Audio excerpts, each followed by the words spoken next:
For the repair of the operator controller by Beijer Electronic, the following procedures were necessary. Replacement of various electronic components and general cleanup of the unit. For testing, we use 24-volt DC. We see that when we connect the operator controller with the power supply, the controller lights up.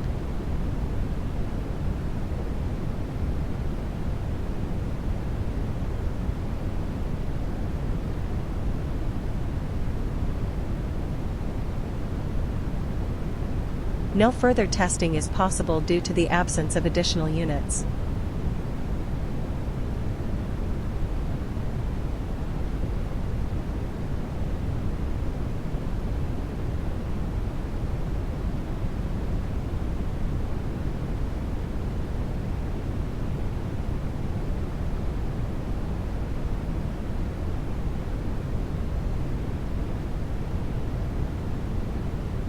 It is now clear that the operator controller is working successfully and is ready to be delivered to the client.